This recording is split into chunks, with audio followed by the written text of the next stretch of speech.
And welcome back to Open, everybody. I'm the Dr. Bob Lee from 107.5 WBLS.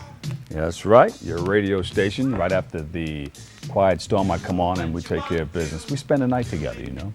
Our next guest overcame financial hardship and used her experience to establish the cultural renaissance for economic revitalization.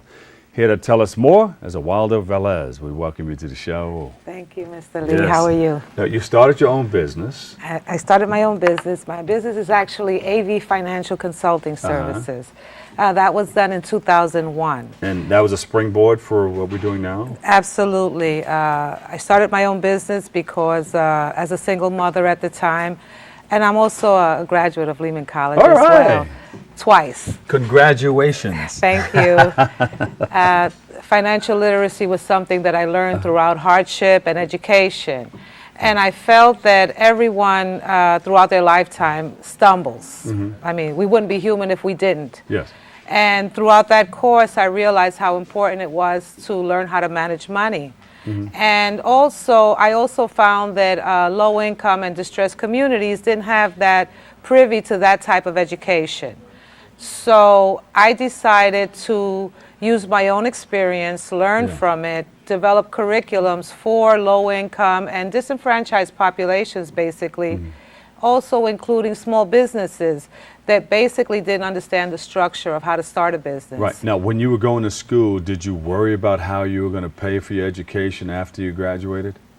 Well, some money I saved, some I did internships, and I took loans. Yeah. And I took loans, and thank God today they're paid.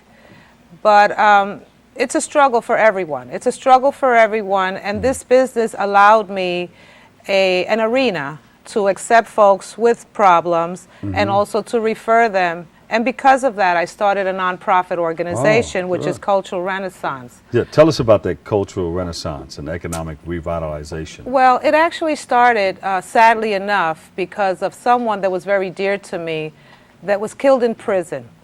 Because I reach out to the reentry and to the homeless populations. Yes. And within my own business, I noticed how often folks that were homeless, at risk of becoming homeless, had issues involving incarceration, prior histories to things that stopped them from employment. So I decided to gather folks, professionals, that would volunteer their time. And we would go into the prisons, we would go to organizations that would helping these folks and extend this aspect of a service. Yeah. And it's been going on now for, I would say, more than 8 years. And we're in the process right now of writing a manual on successful reentries and stories, interviews and anecdotes of folks that successfully have made it. Yeah, I'm sure there's and their a lot struggles. out there. Oh, you have no idea. They've come through you. You have no idea how life is and the things that you go through. And nicely enough, you live to see the day where you can talk about it and help other folks as well. What's one success story that stands out in your mind? One in particular? Well, there is a gentleman that throughout his lifetime he grew up in the streets and he did a lot of thuggish things, so to speak. But at some point in his life, after having been incarcerated for more than 10 to 12 years at any given moments, he realized that he had to go back to school and he had to change his life. Today he's a therapist. Today he goes around New York State, upstate, downstate, all over the place. And he talks to young folks and he talks to kids that have the opportunity to have alternatives to incarceration programs. And he tells them their stories. And he went on to get his master's degree. And there's a lot of folks like him. There are a lot of folks, just as there are families who've been living on the streets and now have their own homes or they're homeowners. You know, I've also helped folks in foreclosure prevention situations, losing their homes.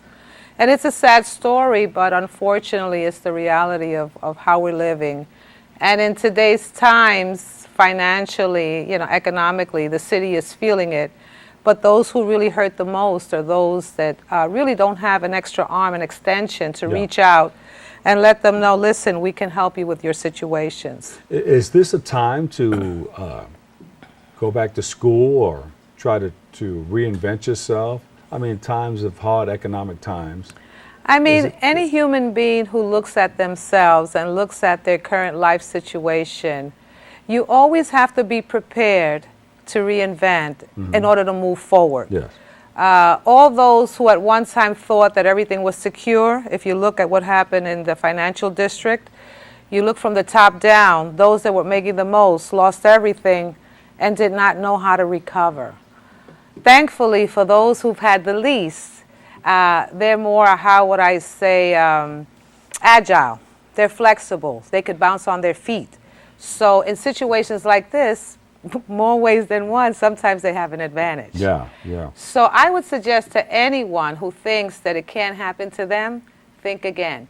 But the most important thing I'd like to leave is that no matter what phase or what stage in life you're in, you can consider yourself successful in the public's eye, or you could be the one that's never noticed. If you have no clue on how to manage your money, trust me, you're not all that you think you are. You have to know how to budget your money. I mean, I went from homelessness to the welfare system to owning my own home, having a business, starting a nonprofit, and, you know, through the grace of being humble and understanding that you have to pay attention to your dollars and cents. Give us some tips on how to pay attention to your dollars and cents. I mean, what should we do first? Well, I mean, first of all, don't think that it won't income, happen to you. Don't think that you are, you have a waiver, you know, to hardship, because you don't. It's going to happen to you. If you have an income that's steady, I would suggest that you at least look at your income and see what are your bills. Write things down. Start there. Most people think that they have it all in their head and they don't need to do anything else. That is so untrue. But that's probably the thing that's giving you the headache, because you think you Absolutely. have it all in your head. You got it. People are afraid to see what it really looks put it down like. on paper. They're afraid to see what it really looks like. So you have to take that step. Get out of the state of fear and get into the state of reality and give yourself a reality check. Would you consider yourself recession-proof at this point? I consider myself reality From the knowledge forward. that you know? Yeah. Reality forward. I mean, it could happen to anyone. But I do know that the lessons I've learned over the past 15, 20 years, you know, those have given me a foundation. And I have 4 children. Some have graduated from college. And today I still reinforce the same things that has helped me. And even the simplest things, for those people who don't even have a bank account, use envelopes. Take out the money you're going to spend for cash, for your mad cash money, put that in an envelope and don't exceed that. Whatever you have to pay with cash, separate it and at least put it in an envelope and use it for that purpose. Unfortunately, the Bronx County has the highest rate of unbanked populations, low income. And they also have the highest rate of credit card users.